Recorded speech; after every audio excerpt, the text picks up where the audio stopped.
So you've got a few minutes just to come back on that discussion, please. Hello, is that on? Yeah. Immediately, I'm sorry, I'm not going to be able to contribute to that. In fact, as I left this morning, Emma, my wife, said to me, "What can we do?" She said exactly the same thing. What can we do? Nobody, they're not taking any notice. It's always like, go out there, do something.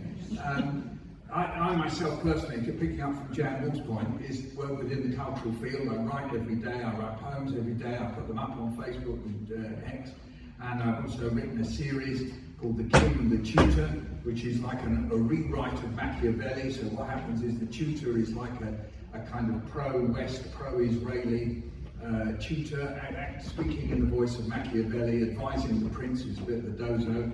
And I will be publishing that very soon, self-publishing it and making a film of it. It will be available for everybody, and the poems as well, they'll appear as well. But I say just me, the reason why I'm saying that is not simply a self-publicity, is that if we're thinking culturally, then let's be very imaginative, exactly as Arthur has said. We have to think of very exciting and different ways, because we know that the mass media overall is not going to be very accommodating to this. So we have to think of how to do it. That's my very, very small contribution.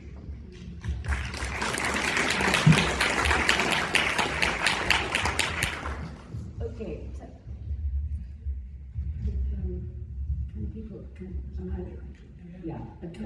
People hear me? Oh, okay. First of all, thanks very much for all those points. You're all absolutely valid. And to Sally, I would say, there was no intention to imply that the demonstrations, which have been really impressive, were without effect. Indeed, they do have an effect, of course, and you're quite right that what response there has been in the government has been partly as a consequence of these demonstrations. But I suppose the point that I was trying to make, which I'm glad people have picked up on, is what do we do? Action. We actually have to stop this. We have to stop it now. Not least because of what our friend talked about in terms of Iran, the danger of nuclear war, the closing of the Straits of Hormuz. These things are really, really important, and they're on the cards. So people need to be aware that this is a very big thing, and that when they are thinking of what to do, they're engaged in an extremely important project for the future of humanity. It's on that level that people actually have to understand it. Now, the fact that I might not have immediate ideas is not in itself a bar to people getting together very much fired by that thought.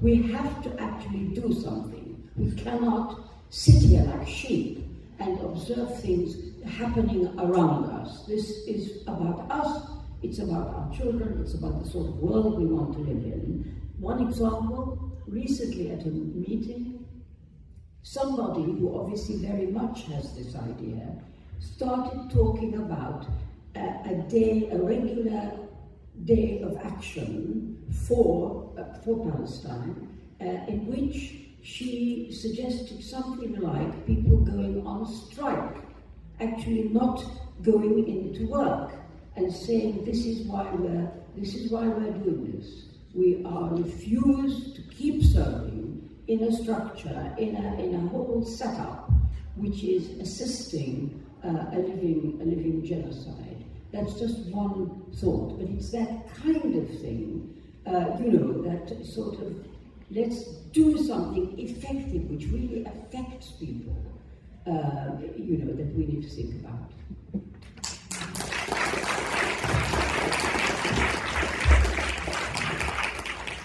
Yeah, thanks to everybody for the discussion. I think it proves how valuable coming together like this to discuss as this issue that's now become as complex and with as many ramifications as the war in Gaza has turned out to have. I think that's an important element in it. My experience in building campaigns over many years now is that intellectual debate like this is absolutely necessary. There's a parody of mass movements, which is that people just get angry and then they go out on the streets, and that's why they're demonstrating. But mass movements think, and if their thought doesn't match up to the problems that are being faced in the issue that they are protesting about, they lose energy and direction, and then people don't march. So there's a relationship between the thinking, the debating, the writing, and the mobilisation, and it's very important that we keep that link alive.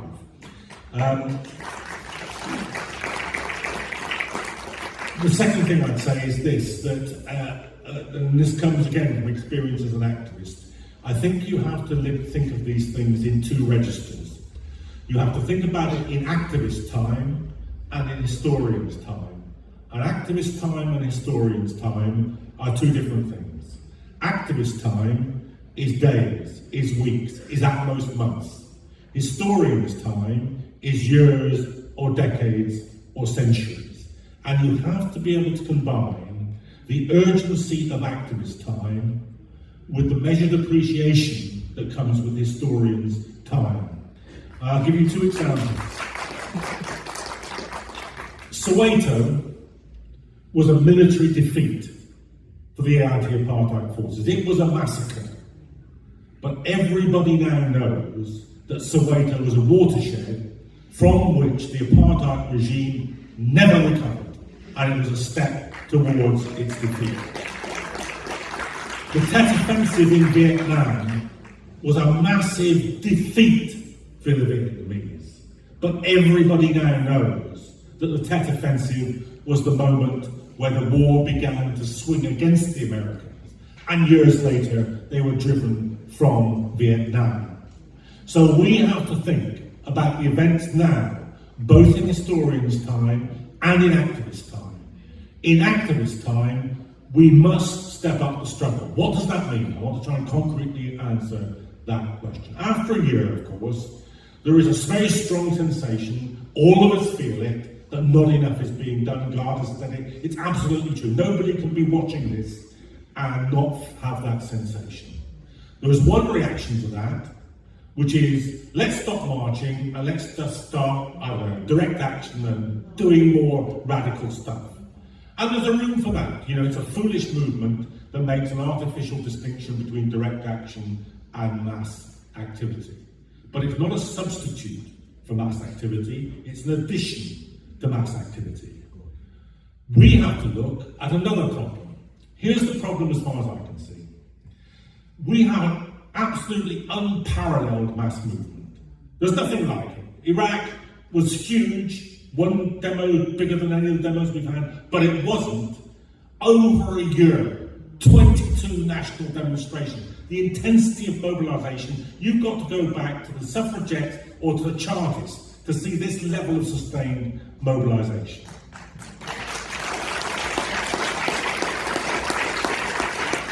I would say it's been effective in certain very important ways. It got rid of Suella Braverman, the single worst Home Secretary this country has ever had. It has defended in this country the right to protest, the right to say, from the river to the sea, Palestine would be free, which is vanished in Germany, which is illegal in Germany. I would say it was an element in driving the government out of office and electing for the first time 5 pro-Gaza MPs, completely against it. But it's not enough, I agree. What do we do? Well, 67%, one of those demonstrations achievements, 67% of people in this country agree there should be a ceasefire. 60% think there should be a total arms embargo on the state of Israel. They aren't all on the demonstrations, let's be clear. A fraction of them are on the demonstrations. So let's close that gap. Could there be more? Could they be bigger? Yes. If every trade union branch put on a coach, it could be bigger. If every mosque put on a coach, if the Christian churches and the Catholic churches put on a coach, they could be bigger. So let's get on to that business. The trade unions are the only body in this country that are bigger than the Palestine movement at the moment. 7 million people in trade unions. We've gone from tiny workplace delegations on the thing to, in the next workplace day of action, Unison, the biggest union in the country, and the TUC backing that workplace day of action. So we're stepping towards the business of strike action. Now, I understand all the limitations of trade union officialdom. I agree with Mrs. Desai from the Greenwich strike, who said that the official trade union support is like honey on the elbow. You can smell it, you can see it, but you can't taste it. But our business is to translate that official backing into action in the workplaces to close the gap between the hundreds of thousands that are already marching, demonstrating, and doing a huge variety of other things. And do whatever individual thing you can do. Every mass movement is a mosaic of small acts. So do what you can locally, build the demonstration on an even bigger scale, drive the movement into the trade unions, and we will have a new and bigger level of the movement than we've had so far.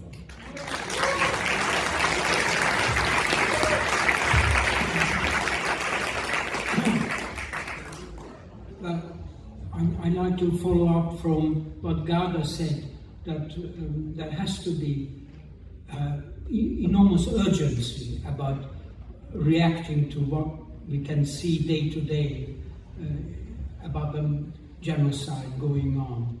And I think trade unions may be key to this, and I think we ought to lobby strongly and work with them. And it would be wonderful to work towards a general strike, because the urgency and the dangers that we face justify it, I think. We just cannot go on ignoring what we can see day to day. That's all I would like to say.